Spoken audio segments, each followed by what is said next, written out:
Mr. Ambassador, thank you very much for talking to Newsnight. Last night, President Trump dismissed the idea that President Zelensky was being sidelined in the talks about its future, and he said, quote, "Well, you've been there for 3 years, you should have ended it, you should have never started it, you could have made a deal." Obviously, it was Russia who started it. When you hear the President of the United States making claims like that, what do you think? I have read today's morning newspapers. I find that the British establishment is now in a state of shock and nervousness of what has happened. But what has happened, in fact, in reality, this is a more understanding from the American side of what we are doing, why we are doing, and what should be the outcome of it. As for the particular statement on President Zelensky, there is first an obstacle for the negotiations because he has issued an executive order to prohibit himself for the negotiations. And until he is going to remove that, all negotiations on that side seems to be illegal.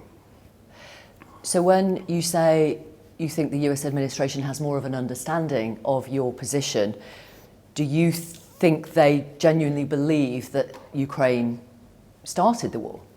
Well, that's a fact of life. The war has not started 3 years ago. The war has started after the coup d'etat by so-called Maidan in Kiev, which has brought nationalists to power. And the first decree by this nationalist was prohibition of the Russian language, with which the part of Ukrainian population disagree. I mean, it's not a fact of life. The fact is it was Russia's military aggression in 2014. In 2014. With Moscow's forced annexation of Crimea. In 2014, that was a decree on the prohibition of the Russian language. The part of Ukrainian population in the east disagree with that, and Ukrainian government has sent troops to the eastern part, that was at the start of the conflict. The night before America's top diplomat sat down for those historic talks with your foreign affairs minister, Russia killed an 80-year-old man in the Zaporizhia region, 80 years old.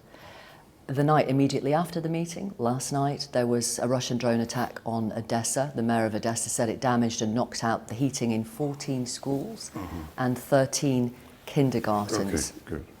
Civilians and civilian infrastructure, not military targets.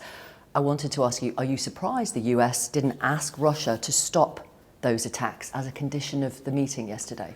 I'm surprised that still the BBC and others do not pay attention to the Russian civilians being killed simultaneously at the same time on the other side of this conflict.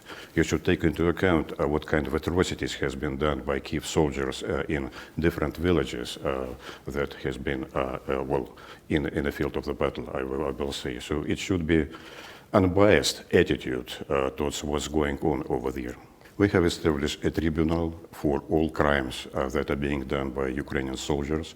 This tribunal functions, and not only Ukrainian soldiers, but many mercenaries are over there, including British. But I'm asking you about the Russian attacks and the fact that Russia was at the meeting yesterday and there was no requirement on you to stop those attacks. What did you think of that? 3 years ago, Mr. Borrell from the European Union said that this conflict should be resolved on the battlefield. And what is going on right now, it is being resolved on the battlefield, and Ukraine is losing it quickly, together with the countries that are supporting it, including London. I was asking about Russian attacks. Our audience will notice that every time I do, you talk about Ukrainians. Can I ask you about something that Marco Rubio said after that meeting yesterday? The US Secretary of State said, in order to bring an end to any conflict, there has to be concessions made by all sides. Will Russia compromise? It is difficult to say. What has happened yesterday, it has had 3 outcomes. First and foremost, it was the reestablishment of contacts and diplomacy with the United States, which is a precondition for everything else. Second is that they have launched a process, I will say, on Ukrainian settlement. Which it is very initial phase, what to do with that. And third, that both sides has agreed that we need full-scale relationship between the United States and Russia.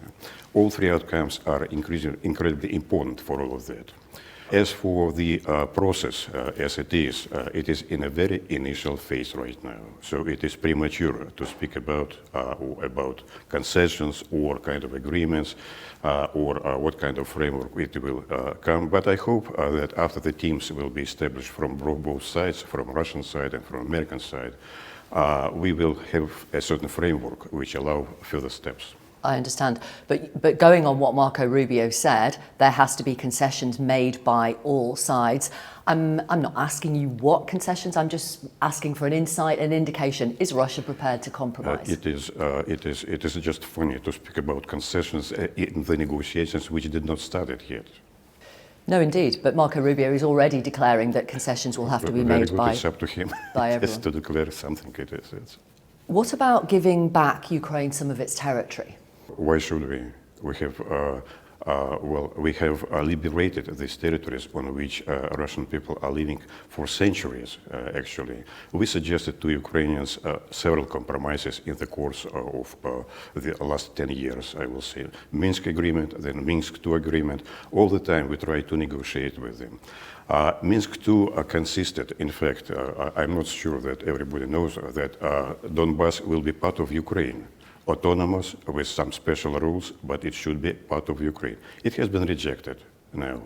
And slowly we have moved to the point where we have come to that in 2022.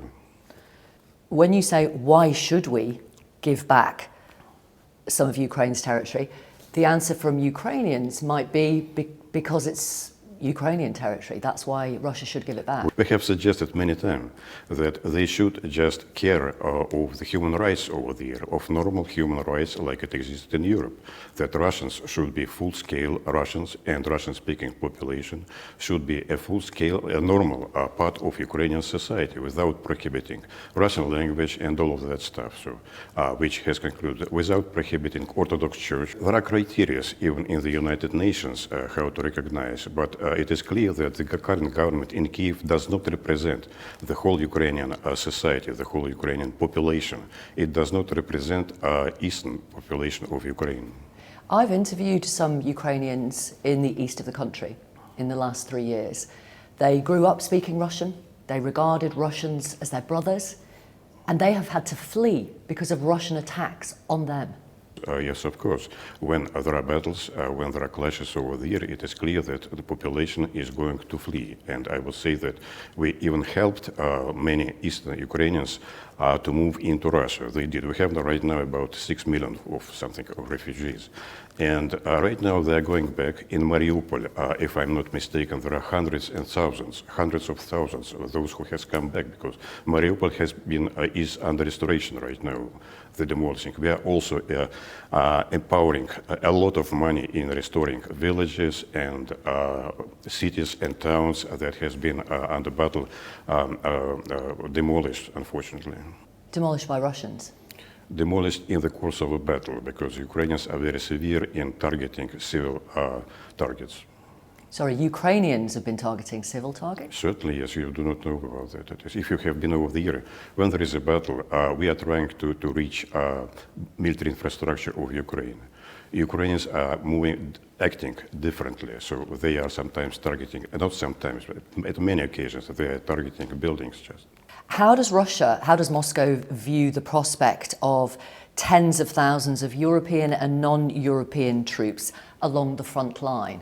Our attitude will be negative to that. I don't think that it will not be part of the deal, because if Europeans are going to install certain contingents of the Ukrainian soil, it means that they are going to construct bases and infrastructure, which does not deviate from NATO being on the territory of Ukraine. But President Trump said last night he was fine with troops from other countries being positioned in Ukraine? No, I don't believe that they did not discuss. They did discuss it in the course of the session of Riyadh, because for instance, London's concept of boots on the land changes every day. Yesterday it was a typhoon, aircrafts policing Ukraine. The day before yesterday it was some contingent.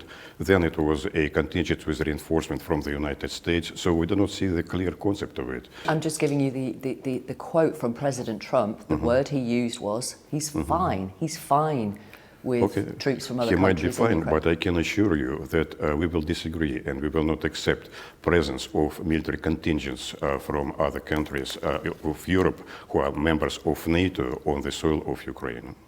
Without that, of course, Russia could come back to Ukraine. No. What we are looking for, it is not a temporary ceasefire, it is not a truce, it is overall settlement. Overall settlement that should include Ukraine, countries in Europe, United States, and all the others. In the framework of such an overall settlement, of course, it will be guarantees. And in fact, it has nothing to do for what the troops will be doing then, or they're just standing and looking at it, because they have no rules of engagement. They cannot engage anything. So I do not see the role.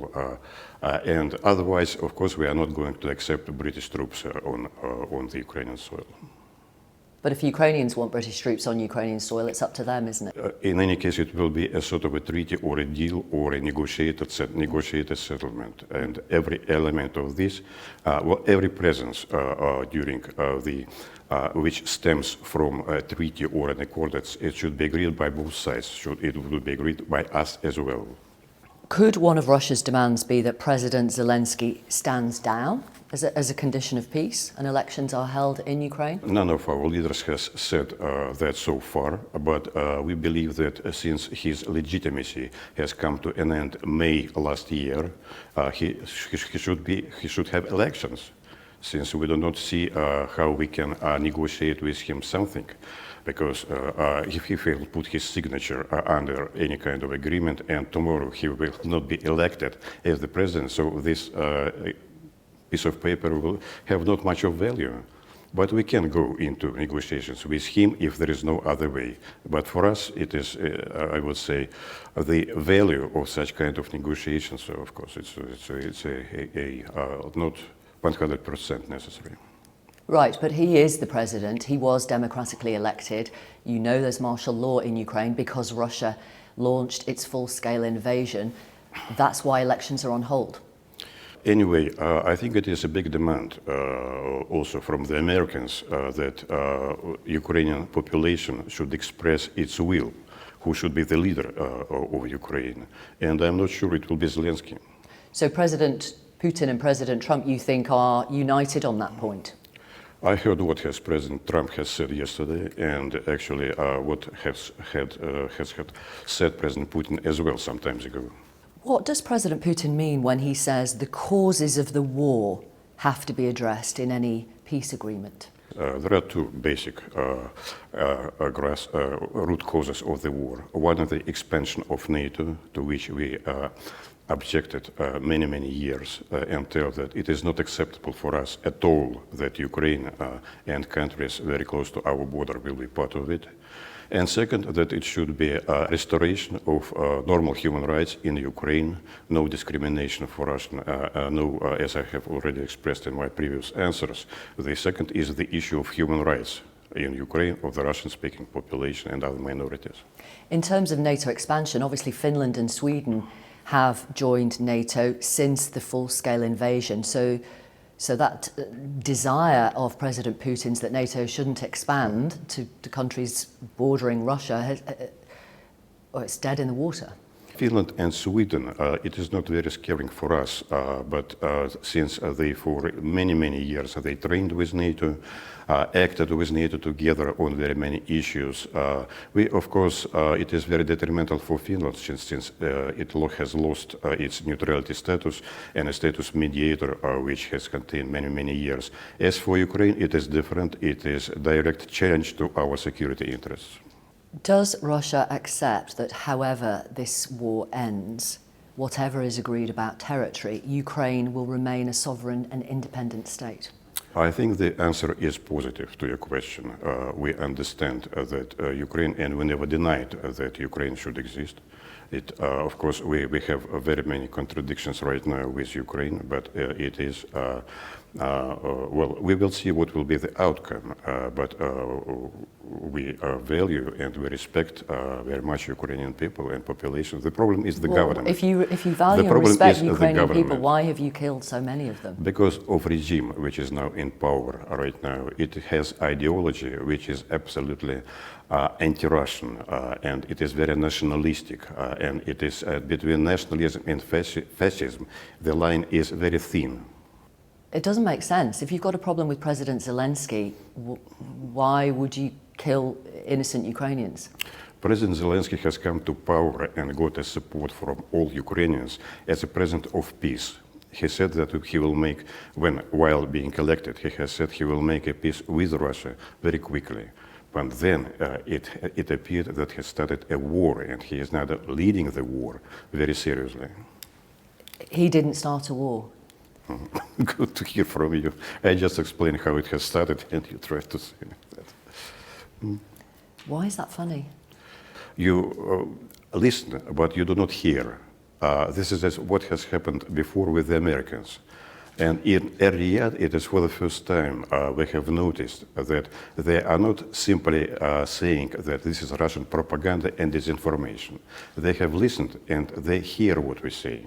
And from you, it is all the same. Right.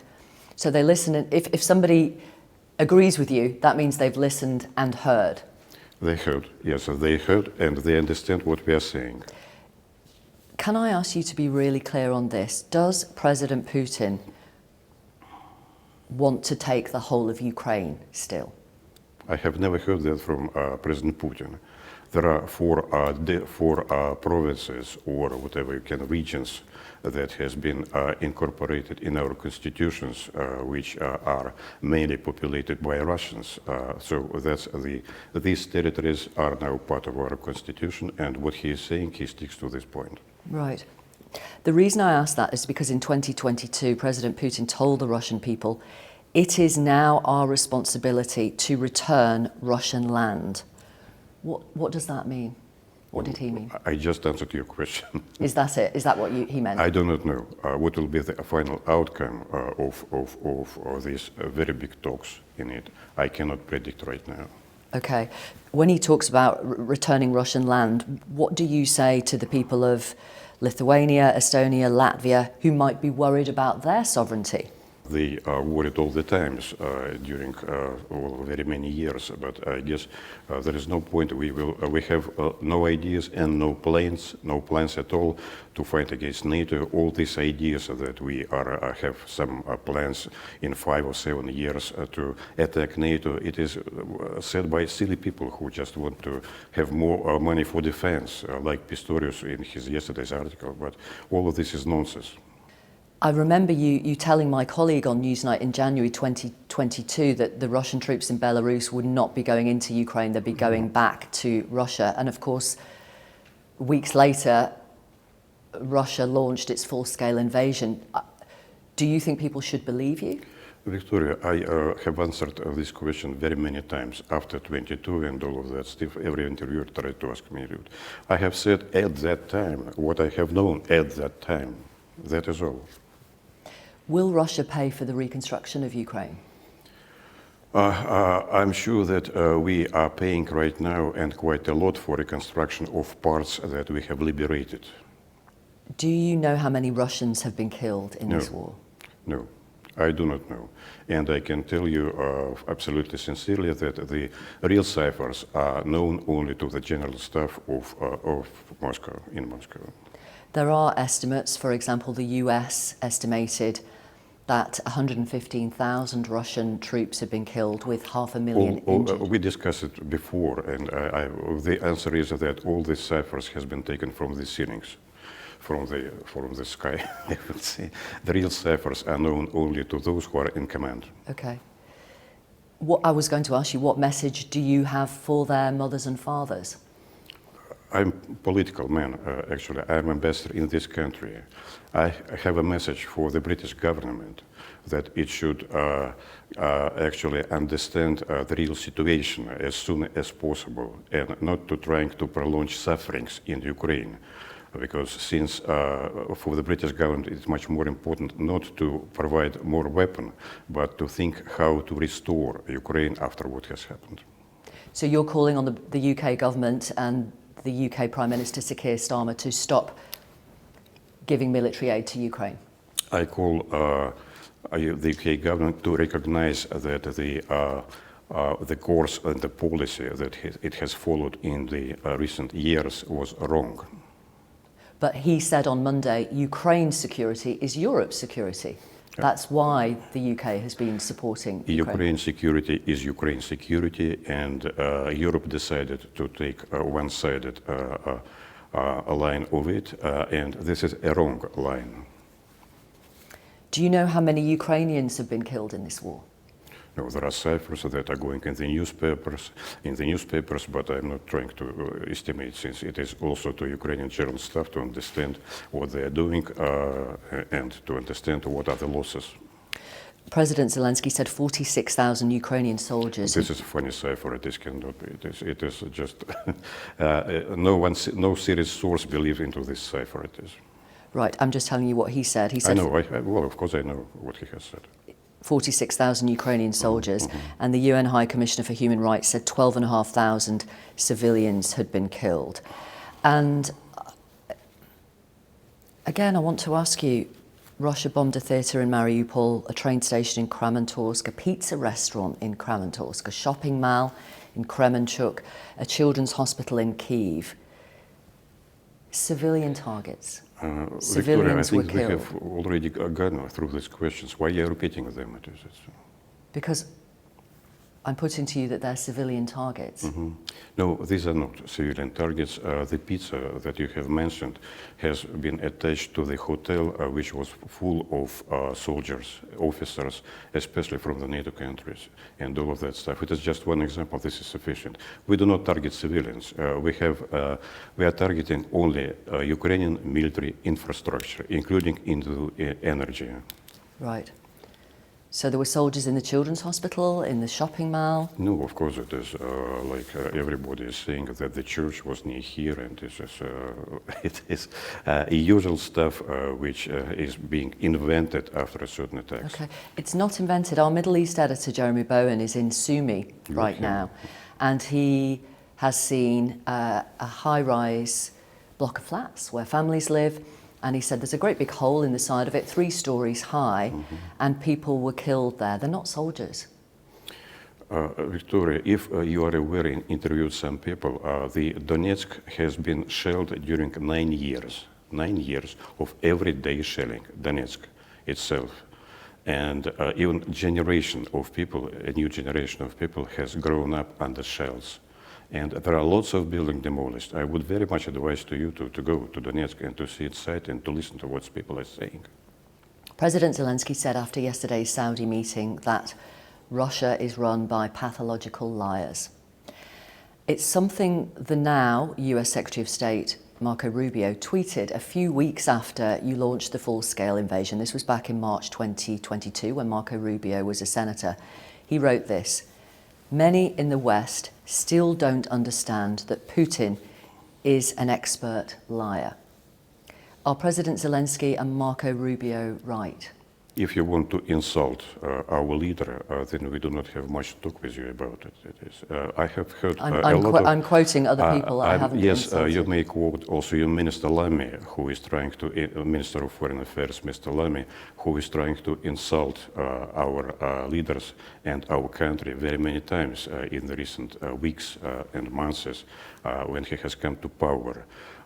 I don't think that we will be interested, in fact, to talk or to think that London can play any role in this.